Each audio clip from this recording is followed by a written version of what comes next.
Pada video kali ini Mimin akan kembali membacakan kalian cerita. Dan ceritanya kali ini ditulis oleh Arditya 15 dengan judul Pesugihan Garam.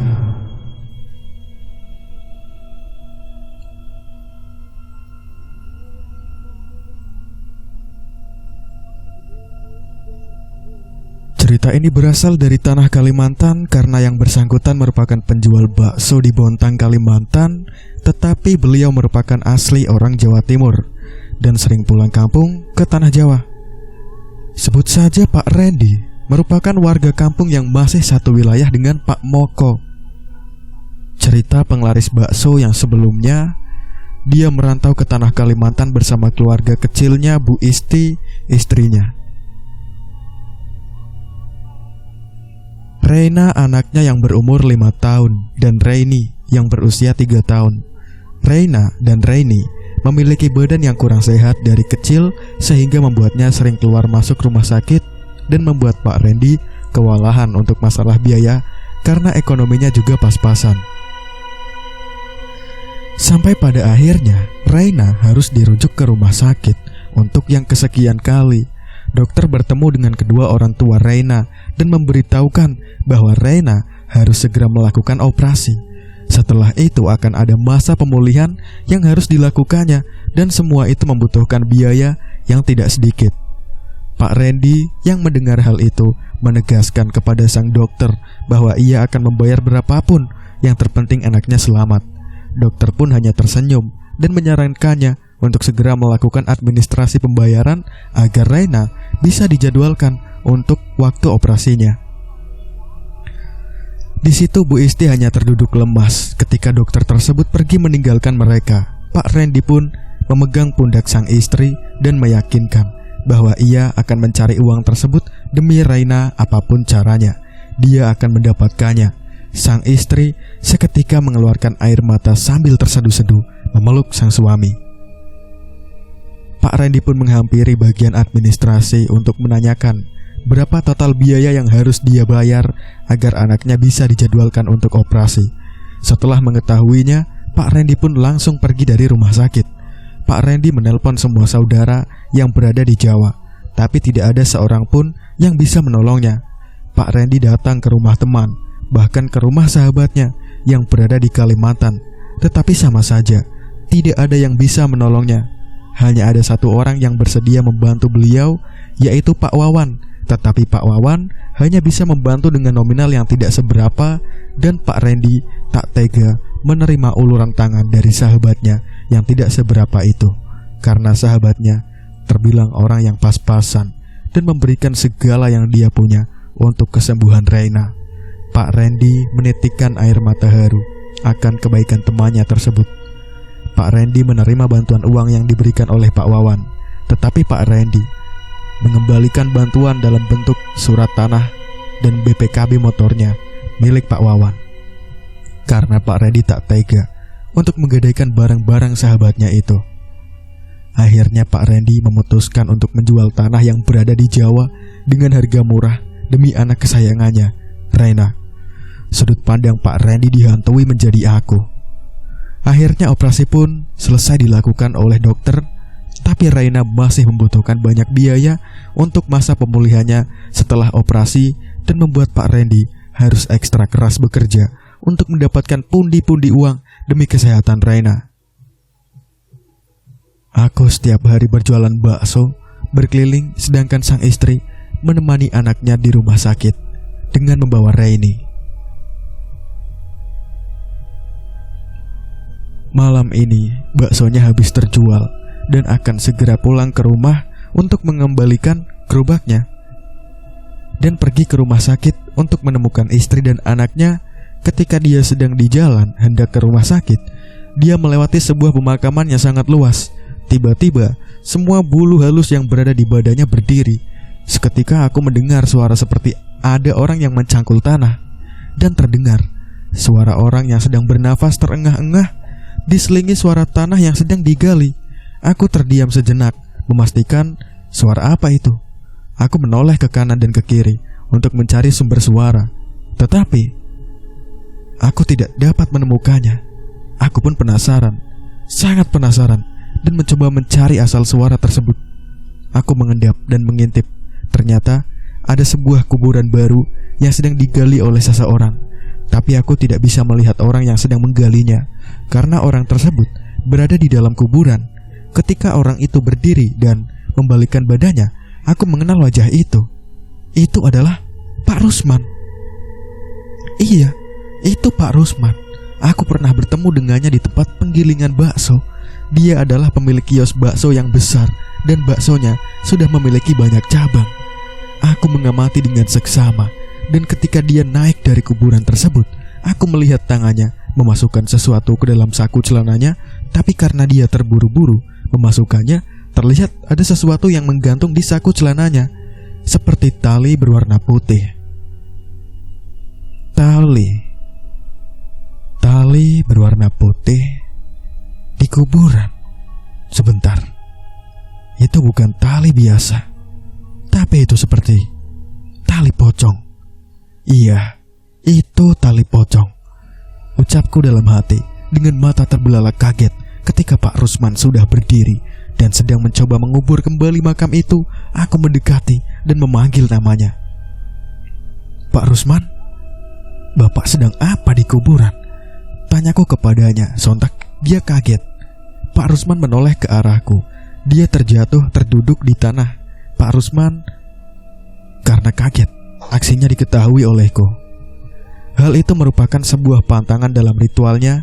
Jika ada yang melihat aksinya, hanya ada dua pilihan: diajak bergabung atau dibunuh olehnya. Pak Rusman menggenggam erat ujung cangkulnya ketika ia jatuh terduduk. Pak Rusman sedang apa? Tanyaku. Pak Rusman masih terduduk dengan wajah kebingungan. Bapak sedang apa malam-malam gali kuburan? Ucapku yang kembali bertanya, padahal dia belum menjawab pertanyaanku yang sebelumnya. Pak Rusman mengangkat kepalanya, memandang wajahku dan tangannya, bergerak, memegang erat cangkulnya, dan mataku sudah tertuju ke arah tangannya yang tak henti bergerak memegang cangkulnya. Aku terdiam terpaku. Sepertinya dia akan membunuhku dengan cangkul itu, ucapku dalam hati dengan menelan ludah. Rasa takut seketika menghampiri. Suasana berubah menjadi mencekam. Mata Pak Rusman menatapku dengan tajam.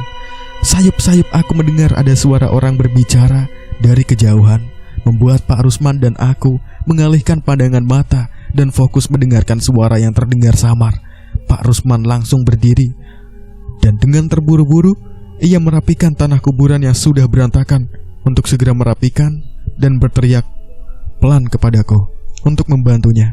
Jika tidak, kami berdua akan celaka. Aku terdiam sejenak. Aku melihat ke arah Pak Rusman yang sedang memegang cangkul merapihkan kuburan di tengah malam dengan perasaan takut. Suara itu kembali terdengar, tetapi sekarang semakin jelas. Dengan segera aku membantunya menutup tanah kuburan dengan terburu-buru.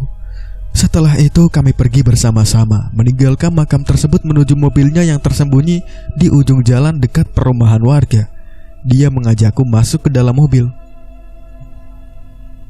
Cepat, masuk ke dalam mobil, ucapnya dan memerintahku sambil menatapku dengan tajam. Tapi aku masih terdiam, melamun dan sedikit kebingungan. Kenapa aku lari? Kenapa aku membantunya? Tanyaku dalam hati. Hei, cepat masuk dalam mobil, atau mau ku tinggal di sini, ucapnya untuk yang kedua kalinya dengan intonasi yang tinggi. Aku langsung tersentak dari lamunan, masuk ke dalam mobilnya dan duduk di sampingnya. Aku menanyakan kembali pertanyaan yang belum sempat dijawabnya. Dia menghela nafas panjang, kemudian menjelaskan semuanya kepadaku sambil pergi menjauh dari pemakaman itu. Kalau saya menjawab pertanyaanmu, maka hanya ada dua pilihan untukmu: ikut bergabung denganku atau mati, ucap Pak Rusman tanpa melihat ke arahku dan tetap fokus melihat jalan. Apa maksudnya? Bergabung, mati? Tanyaku dalam hati. Aku tersentak kaget mendengar kata yang keluar dari mulutnya. Oh iya, namamu siapa? Wajahmu tidak asing. Sepertinya kita pernah bertemu, ucap Pak Rusman bertanya tentang identitasnya, karena Pak Rusman masih belum memutuskan apa yang harus dia lakukan kepada Randy. Saya Randy, Pak. Tukang bakso keliling. Kita pernah beberapa kali bertemu di penggilingan bakso. Jawabku terbata-bata. Kamu tukang bakso juga? Malam-malam kamu ngapain lewat kuburan? Ucap Pak Rusman bertanya sambil melirik tajam ke arahku. Saya habis pulang jualan, Pak. Kebetulan saya tinggal di kampung sebelah dan mau ke rumah sakit, ucapku. Malam-malam gini ke rumah sakit? Siapa yang sakit? Anak atau istri? Tanya Pak Rusman penasaran. Anak saya, Pak. Sudah dirawat lama di rumah sakit. Habis operasi, sekarang lagi masa pemulihan, ucapku tertunduk sedih. Pak Rusman terdiam lama setelah mendengar jawaban. Dia seperti sedang berpikir. Rumah sakit mana? Tanyanya lagi. Aku pun menjawab nama dari sebuah rumah sakit yang besar di kota tersebut. Setelah itu, sudah tidak ada lagi suara yang terucap dari bibir kami. Aku masih terduduk diam dan kembali melamunkan apa yang baru saja terjadi. Tiba-tiba, mobil Pak Rusman berhenti. Seketika aku terbangun dari lamunan dan mengangkat wajahku. Aku melihat ke depan dan ternyata aku sudah sampai di depan rumah sakit yang tadi kusebutkan. Ini, saya ada uang untuk bantu biaya rumah sakit anakmu. Kalau kurang, kamu tinggal bilang saja. Tapi Pak Rusman menatap mataku dengan tatapan tajam. Kamu harus tutup mulutmu rapat-rapat. Kalau tidak, kamu akan menyesal, Randy, ucap Pak Rusman sambil mengambil uang dari dalam tas.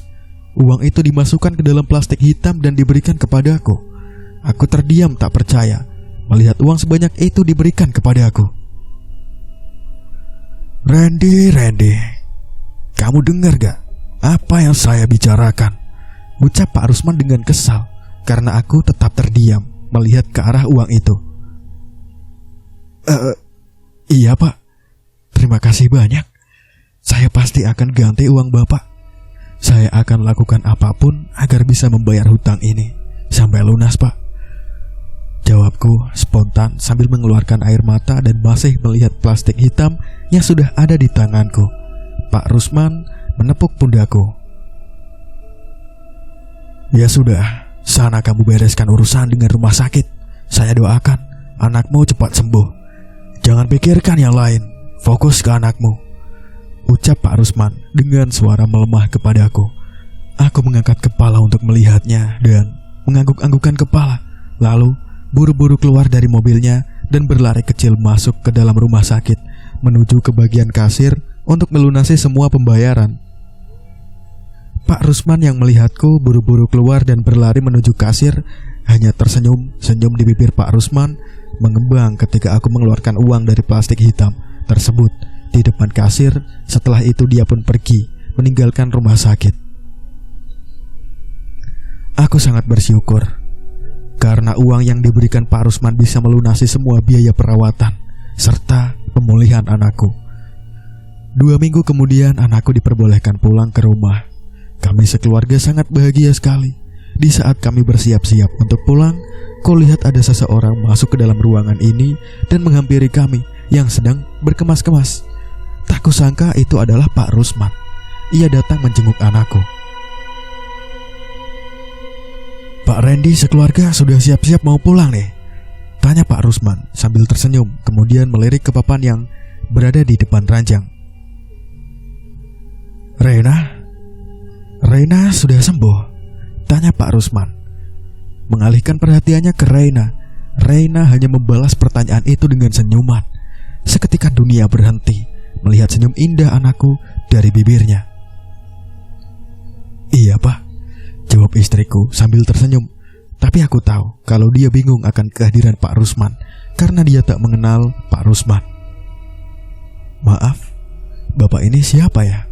Tanya istriku sambil melirik ke arahku. Ini Pak Rusman, Bu. Beliau yang meminjamkan uang sama Bapak kemarin. Bersyukurnya beliau bersedia meminjamkan uang kepada Bapak. Beliau ini juragan bakso. Jawabku menjelaskan kepada istri. Istri langsung mendekat dan memegang kedua tangannya, mengucap syukur dan berterima kasih atas bantuan yang telah diberikan, membuat Pak Rusman sungkan dan sedih.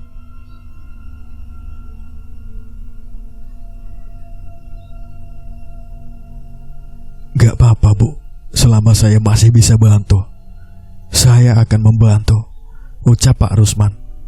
Singkat cerita, Pak Rusman mengantarkan kami semua pulang ke rumah menggunakan mobilnya.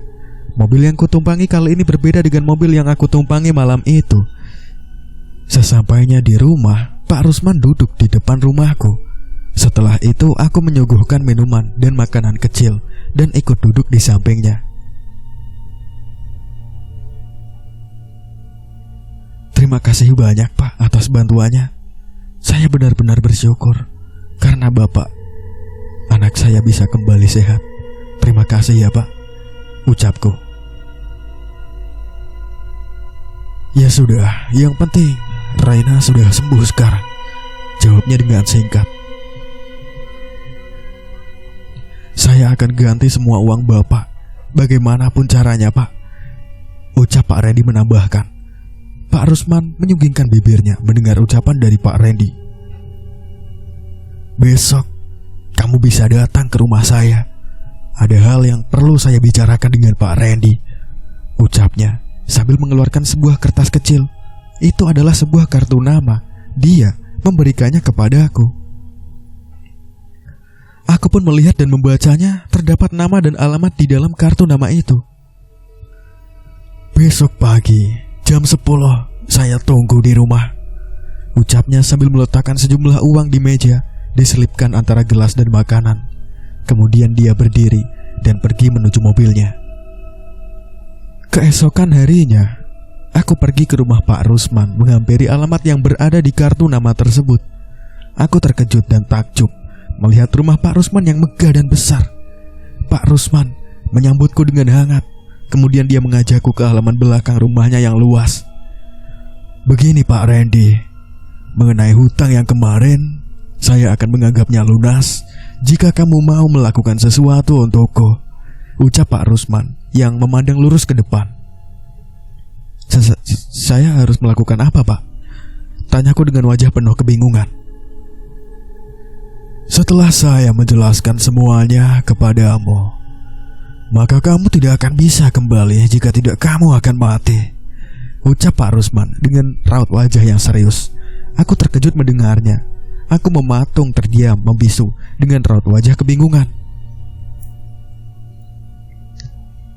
Jadi kemarin malam, waktu kamu melihat saya di kuburan, itu saya sedang mengambil tali pocong perawan, ucapnya sambil meminum kopi dengan santainya.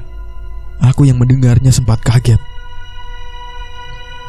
Itu yang membuatku menjadi kaya seperti ini, Randy, ucap Pak Rusman melengkapi kalimatnya. Pesugihan? Tanyaku dengan wajah keheranan. Pak Rusman menyunggingkan bibirnya ketika mendengar pertanyaanku. Ya, benar.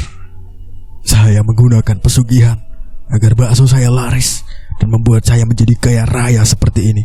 Membuat keluarga saya bisa menikmati kekayaan, bisa membahagiakan istri saya dengan memberikan apapun yang dia minta, ucap Pak Rusman menjelaskan. Saya cuma minta kamu ikut bergabung bersama saya untuk menjalani pesugihan ini. Dan nanti ketika saya sudah meninggal, kamu harus bersedia berbagi kekayaan yang kamu miliki dengan keluargaku. Dengan cara seperti itu, kamu bisa membayar hutangmu yang kemarin, ucap Pak Rusman sambil melirik ke arahku. Aku menelan ludah mendengar penjelasannya. Tenang, dalam pesugihan ini tidak menggunakan tumbal. Kamu hanya perlu mencari makam anak perawan dan mengambil tali pocong yang berada di bagian kakinya. Setelah itu, tali pocongnya kamu berikan kepada Mbah Dukun, dan nanti sang dukun akan menggantinya dengan garam. Garam itu yang nantinya akan kamu campurkan dengan garam biasa untuk menyajikan bakso. Jelas Pak Rusman. Semakin banyak kamu mengambil tali pocong perawan, maka kamu akan semakin kaya. Jelas Pak Rusman tanpa menoleh, seolah dia tidak menikmatinya. Terus, dari mana saya mendapatkan kuburan perawan, Pak? Tanyaku kebingungan. Nanti kamu akan saya kenalkan dengan Rio. Selama ini dia yang selalu memberi informasi mengenai makam perawan di daerah sini. Bapak yakin tidak menggunakan tumbal manusia? Tanyaku meyakinkan perkataan Pak Rusman dan dia menganggukkan kepalanya. Kenapa bukan Rio saja Pak yang mengambilnya? Tanyaku. Seketika Pak Rusman berhenti ketika dia sedang meminum kopinya dan perlahan menengok ke arahku. Hanya kamu yang boleh mengambil tali tersebut. Dan jika kamu ketahuan oleh orang lain, hanya ada dua pilihan. Kamu bunuh orang itu atau ikut bergabung, jawab Pak Rusman. Jadi, kamu tinggal pilih mau yang mana, ucap Pak Rusman kembali melihat kopinya dan meminum kembali kopinya. Aku terdiam sejenak setelah mendengar penjelasan Pak Rusman. Aku melihat sekeliling dan menyadari bahwa aku berada di rumah Pak Rusman. Jika aku menolak, maka dia akan membunuhku di sini. Dan dapat dipastikan bahwa aku akan mati. Tidak ada kesempatan untuk keluar dari sini hidup-hidup kecuali ikut bergabung dengannya. Seketika terlihat wajah istriku yang sedang tersenyum bahagia dan kedua anakku yang masih membutuhkanku untuk kedepannya. Aku menundukkan kepalaku tanpa terasa. Air mata mengalir membasahi pipi ketika teringat senyum manis kedua buah hati. Bergabung dengan pesugihan tak pernah terbayang olehku sebelumnya. Aku mensyukuri segala rezeki yang kudapatkan. Walaupun serba kekurangan, tapi sampai kapan? Kapan keadaanku akan berubah? Kapan aku bisa membahagiakan istriku, menyembuhkan anakku? Tapi aku tidak rela menjadi budak setan. Apa aku memiliki pilihan? Jika aku menolaknya, istriku akan menjadi janda, anakku akan menjadi yatim. Apakah mereka bisa hidup tanpaku? Hatiku bergejolak. Ingin sekali aku menolak, tapi akan resikonya. Baiklah Pak, saya akan bergabung, ucapku dengan nada lemah, mengangkat wajah dan menatap Pak Rusman dengan mata berkaca-kaca. Karena aku tak memiliki pilihan lain. Pak Rusman tersenyum lebar mendengar jawabanku. Bukan tersenyum lebar, lebih tepatnya senyuman picik. Ya sudah, kamu istirahat dulu di kamar. Nanti sore kita pergi ke rumah Mbah Wiro, rumah sang dukun, untuk melakukan perjanjian gaib, ucap Pak Rusman. Kemudian dia memanggil seseorang untuk memberitahu kamar yang akan ditempati olehku sementara waktu. Sore menjelang malam, Pak Rusman mengajakku pergi menggunakan mobilnya. Mobil yang sama ketika malam itu di pemakaman, karena dia memiliki banyak sekali mobil. Pak Rusman mengendarai mobilnya sendiri, tidak menggunakan sopir, dan menuju ke arah gunung. Aku bertanya kepada Pak Rusman mengenai arah tujuan kita, tetapi dia hanya tersenyum tanpa menjawab pertanyaanku, sampai dia melambatkan laju mobilnya di sebuah tanah basah yang di sekitarnya hanya terdapat pohon tinggi yang menjulang serta semak belukar. Jalan ini hanya bisa dilalui untuk satu mobil saja, hingga pada akhirnya kami sampai di ujung jalan setapak ini. Aku melihat sebuah gubuk reot. Itu adalah rumah satu-satunya yang berdiri di daerah sini. Pak Rusman turun dari mobil dan aku mengikutinya di belakangnya. Terlihat seorang wanita tua yang menyambut kedatangan kami. Rumah itu sangat kecil dan tidak ada listrik. Penerangannya hanya menggunakan lampu minyak. Tercium bau dupa bercampur dengan bau yang tidak sedap, seperti bau busuk yang berbaur menjadi satu. Pak Rusman mencium tangan dari dukun tersebut dan aku terdiam di belakangnya. Kami berbincang di sana. Sang dukun pun memberitahu secara jelas apa yang harus aku lakukan dan apa yang tidak boleh dilakukan. Kamu diwajibkan mencari tali pocong perawan yang terikat di bagian kakinya. Tali itu harus kamu ambil pada malam hari sendirian dan sebelum hari ke-7 setelah meninggal. Setelah kamu mendapatkannya, nanti langsung kamu bawa ke sini tali pocong perawan itu. Akan aku tukar dengan garam yang nantinya akan kamu campurkan ke dalam bakso yang akan kamu jual. Dan nanti garam tersebut bisa kamu campur dengan garam biasa, ucap Bahwiro. Apa pesugihan ini ada tumbalnya, Bah? Tanyaku. Tumbalnya nyawamu sendiri, ucap sang dukun. Kamu hanya bisa hidup selama 20 tahun dari sekarang.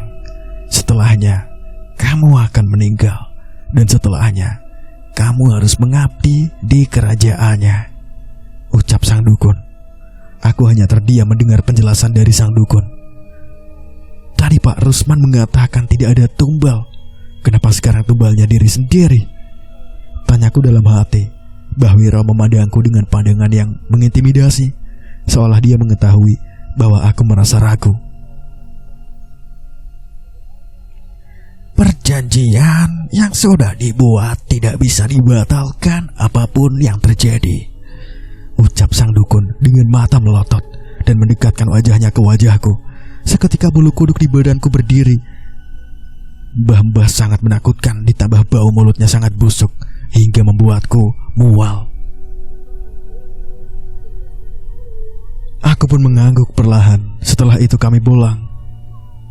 Ketika sampai di kota, Pak Rusman membelokkan mobilnya dan berhenti di sebuah restoran.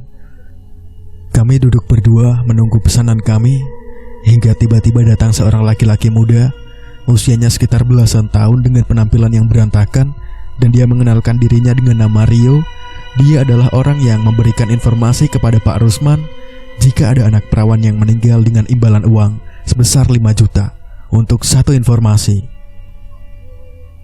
Kami berbincang lama dan bertukar nomor telepon. Setelah selesai, kami pun pulang dan berjabat tangan dengan Rio di dalam mobil perjalanan pulang. Kamu sudah dengar penjelasan Bahwiro tadi kan? Ucap Pak Rusman. Aku pun menganggukkan kepala. Randy, apa yang lagi kamu pikirkan? Tambah Pak Rusman. Saya bingung, Pak. Berarti umur saya hanya 20 tahun lagi. Setelah itu saya akan meninggal dan mengabdi di alam mereka. Terus nanti anak istri saya bagaimana, Pak? Tanyaku dengan suara yang lemas. Kamu harus mencari penerus agar anak istrimu tetap bisa menikmati kekayaan dan tidak hidup susah, ucap Pak Rusman. Pertemuan kita memang sudah digariskan. Kamu tahu, umur saya tinggal 1 tahun lagi. Makanya saya ingin kamu meneruskan pesugihan ini dan menjamin kehidupan anak istriku ketika aku sudah meninggal nanti. Dan kamu juga nantinya harus mencari pewaris pesugihan ini agar anak istrimu bisa tetap hidup dengan nyaman, ucap Pak Rusman menambahkan.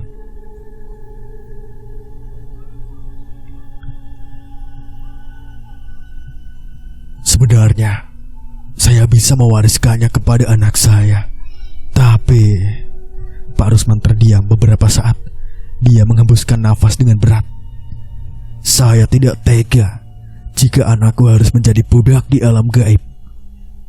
Cukup saya saja yang sesat, ucap Pak Rusman. Mereka pun terdiam di sepanjang perjalanan menuju rumah. Suatu sore handphoneku berdering ketika aku lihat nama yang tertera adalah Rio. Ku angkat telepon itu, dan Rio memberitahukan ada anak perawan yang meninggal hari ini. Setelah itu aku menutup teleponnya, dan dia mengirimkan alamatnya melalui pesan singkat. Aku segera mengabarkan hal tersebut kepada Pak Rusman, dan Pak Rusman akan datang menjemputku di ujung jalan kampungku karena aku tidak memiliki kendaraan. Pada sore hari, kami sudah sampai di pemakaman yang dimaksud oleh Rio. Di pemakaman itu masih ada orang terdekat yang menangis sambil memeluk makam yang bertabur bunga segar. Kami duduk terdiam menunggu di dalam mobil hingga langit menghitam, dan aku pun tanpa sadar terlelap hingga tubuhku terasa seperti bergoyang-goyang. Aku terbangun karena panik merasakan tubuhku yang bergoyang. Kemudian aku melihat ke sebelah kananku. Ternyata Pak Rusman yang menggoyangkan badanku. Aku melihat jam yang berada di tanganku.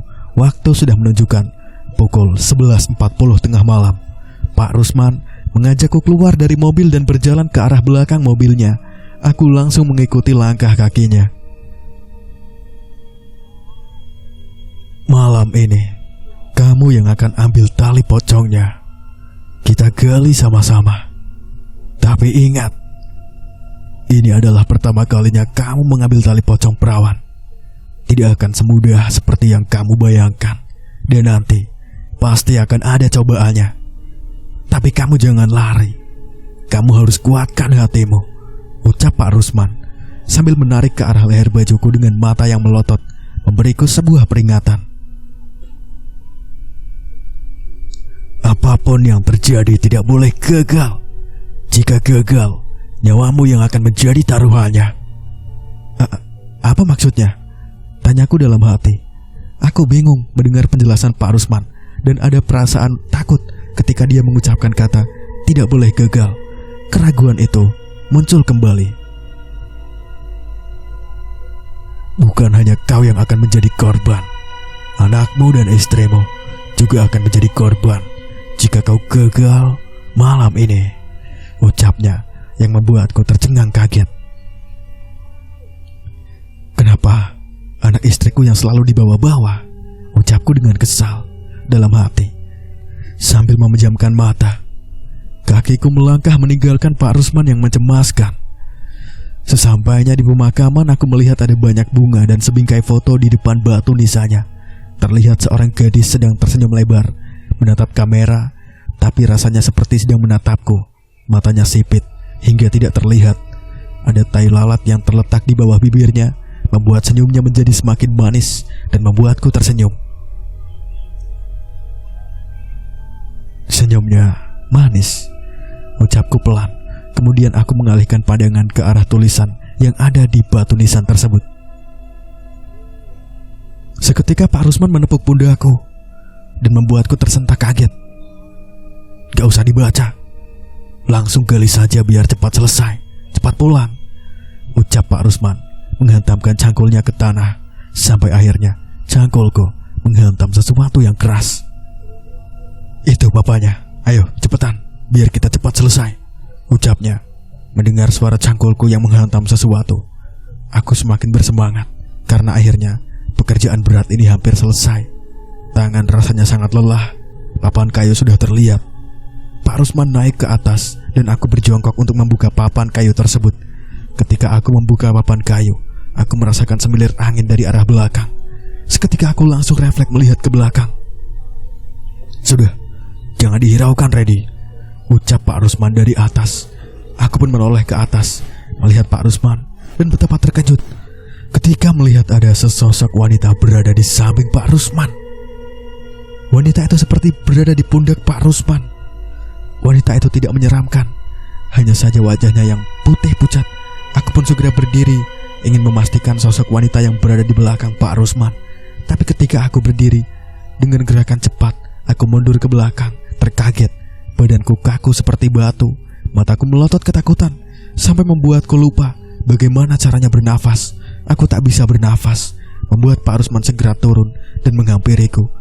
Aku merasakan pipiku sakit dan badanku bergerak ke depan dan ke belakang. Di belakang Pak Rusman terlihat sosok wanita yang sangat menyeramkan. Pada mata sebelah kiri wanita itu kosong, tidak ada bola matanya. Terlihat ada belatung yang sangat besar dan sedang bergerak, menggeliatkan pada tingga matanya. Di sekeliling belatung itu berwarna merah seperti darah dan berlendir. Mulutnya robek, panjang sekali, dan kulit bawah yang berada di mulutnya bergelantung, memperlihatkan susunan gigi putih yang rapi tapi menyeramkan. Kukunya sangat panjang dan hitam, sedang menyentuh pundak Pak Rusman yang sebelumnya berjongkok di atas melihatku. Aku fokus melihat sosok yang ada di belakangnya hingga aku tidak bisa mendengar suara Pak Rusman. Aku hanya melihat bibirnya yang bergerak seperti memanggil namaku, tapi sosok itu benar-benar berada tepat di atas kepalanya. Air liur menetes dan membasahi kepala Pak Rusman. Tapi Pak Rusman tidak merasakan air yang membasahi kepalanya. Padahal air liur tersebut mengalir dan menetes melewati wajahnya dan membasahi bajunya. Mataku mengikuti aliran air liur tersebut dan merasa sangat jijik. Aku tak sadar ketika Pak Rusman sudah kemudian turun menghampiriku. Tangannya menggapai wajahku, padahal mata ini tidak berkedip sedikit pun. Ditariknya wajahku untuk mengalihkan pandangan ke wajahnya. Pak Rusman mendekatkan bibirnya ke telingaku, membisikiku sesuatu. Suaranya terdengar samar, tapi aku bisa merasakan nafasnya berembus telingaku. Itu membuatku tersadar. Aku melihat mata Pak Rusman samar-samar dan Ali bisa mendengar jelas apa yang dia ucapkan di telingaku. Ready, fokus. Lihat saya, fokus. Jangan dilihat. Ayo ready, fokus. Selesaikan tugasnya, ucap Pak Rusman dengan suara agak kencang dan memegangi kepalaku dan menatap mataku dengan tajam.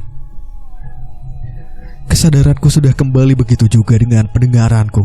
Aku bisa mendengar suaranya memanggil namaku, kemudian mengangguk-anggukkan kepala dan kembali mengalihkan pandangan pada papan yang masih berjejer rapi. Pak Rusman membimbingku untuk membuka satu papan kemudian mengambil talinya. Aku mengikuti semua arahan yang dia berikan. Ketika aku menyentuh tali pocong tersebut, aku mendengar suara wanita berbisik di telinga. Sontak aku terdiam sesaat. Aku mematung dan membelalakan mata. Aku menelan ludah mendengarkan ucapan wanita itu. Punggungku terasa berat. Sepertinya sosok itu berada di belakangku, bersandar di punggung dan menempelkan bibirnya di telingaku. Punggungku terasa amat berat sekali.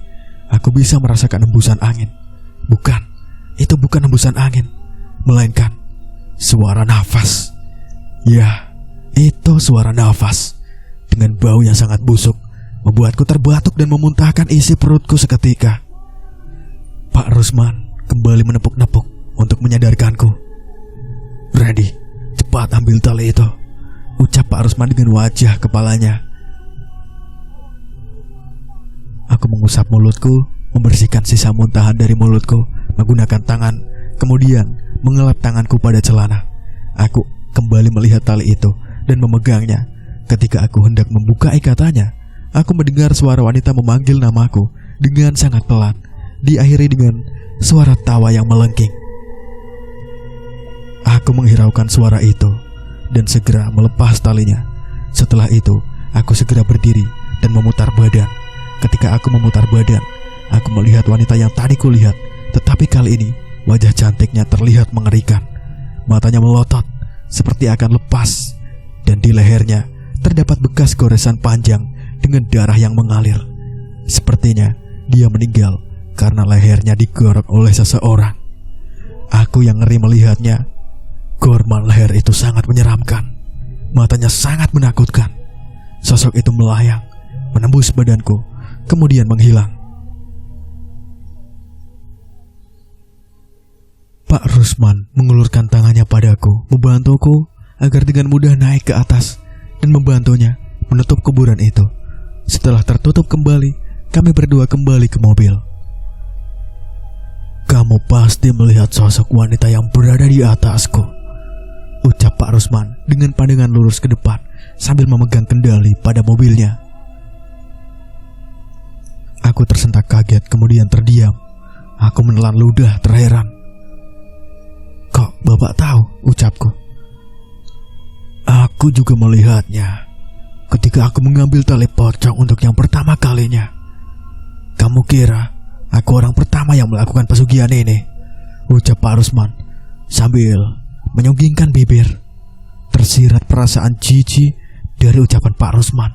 Aku terdiam, mencoba mendengarkan penjelasannya dan mencoba untuk memahami.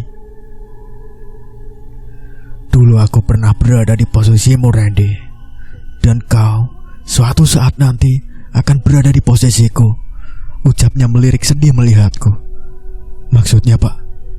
Saya tidak mengerti. Dulu saya hanya seorang pekerja kantoran biasa. Karena sering kerja lembur, jadi saya sering sekali pulang larut malam. Hingga malam itu, saya melihat ada sebuah mobil terparkir di depan sebuah makam. Pak Rusman menghela nafas singkat dan berat. Saya menyesal.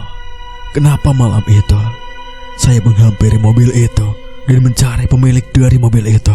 Tambahnya, kenapa saya harus mengikuti rasa penasaran ketika melihat mobil itu? Kenapa saya nggak pulang saja?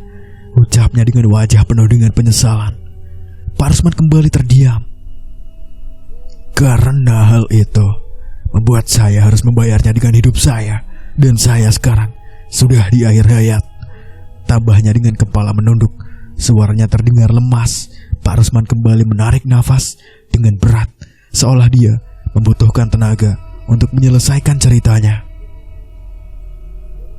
Saya melihat seseorang menggali sebuah makam. Anehnya, orang tersebut seperti sudah menunggu kehadiran saya di makam itu. Ketika saya melihatnya, ia hanya terdiam dan menoleh ke arahku. Ucap Pak Rusman masih menceritakan kisahnya. Awalnya saya ketakutan karena melihatnya memegang cangkul dengan keadaan makam sudah berantakan. Tapi kaki ini bergerak sendiri melangkah mendekatinya. Dia hanya tersenyum dan menunggu hingga saya berhenti di depannya. Dia memberi saya dua pilihan, mati atau ikut bergabung. Karena keadaan ekonomi yang sedang susah, akhirnya saya bergabung. Jadi apa yang pernah kamu pikirkan? Ketakutan, kebingungan, segalanya pernah aku rasakan sebelumnya. Pada akhirnya saya terjebak sendiri sampai akhir hayatku. Ucap Pak Rusman. Sosok yang tadi kamu lihat di kuburan berada di atas badanku. Kita akan mengabdi kepadanya, menjadi hambanya setelah kita meninggal. Dia akan memperingatkan jika waktu kita sudah dekat. Seminggu yang lalu, sosok itu menghampiriku ketika aku sedang mandi. Tiba-tiba punggungku terasa berat. Nafasku sesak, membuatku tidak bisa bernafas. Ketika aku melihat ke arah cermin di depan, aku melihat sosok itu sedang berada di atas punggungku, menempel pada punggungku, dan rambutnya yang panjang menutupi telingaku. Kepalanya berada tepat di atas kepalaku. Sosok itu menyeringai dengan bibirnya yang robek, sangat-sangat menyeramkan. Aku tidak bisa bergerak dan melihat kepalanya turun, berbisik kepadaku jika waktuku sudah dekat. Pak Rusman menjelaskan tanpa ekspresi. Setelah itu, kamu melihatku di kuburan. Pak Rusman tersenyum. Bukan dia menyeringai melihat ke arahku, membuat bulu kuduku bergidik ngeri melihat wajahnya. Dia akan terlihat jika kamu akan mengambil tali pocong tersebut untuk pertama kalinya. Seolah-olah dia berkenalan denganmu, tetapi sesungguhnya dia memperingatkanmu jika riwayatku akan berakhir. Ucap Pak Rusman masih menyeringai. Aku menelan ludah mendengar segala penjelasannya. Ternyata semua sudah diatur olehnya, ucapku dalam hati. Kita hanya akan berputar-putar di lingkaran ini dan tidak akan berhenti hingga dia puas, karena dia akan menjerumuskan seseorang ketika sudah selesai bermain dengan kita, ucap Pak Rusman. Setelah itu, aku melihat sosok tersebut berada di luar mobil, menempel pada kaca mobil di samping Pak Rusman. Aku terbelalak kaget melihatnya dan langsung menundukkan wajahku. Setelah sampai di dekat rumah, Pak Rusman menghentikan mobilnya dan aku mengambil tali pocong tersebut dari dalam saku. Niat hati ingin diberikan kepada Pak Rusman, tetapi dia menolaknya. Kamu yang mengambil tali itu, berarti tali itu milikmu, ucapnya sambil tersenyum dan memintaku turun dari mobilnya. Kemudian dia melajukan mobilnya pergi dari sana. Para pendengar, cerita pesugihan garam bersambung di sini. Jika sudah rilis sesi 2, Mimin akan kembali membacakan untuk kalian. Dan untuk lanjutan atau tambahannya, Mimin akan menceritakan kembali untuk kalian sebuah cerita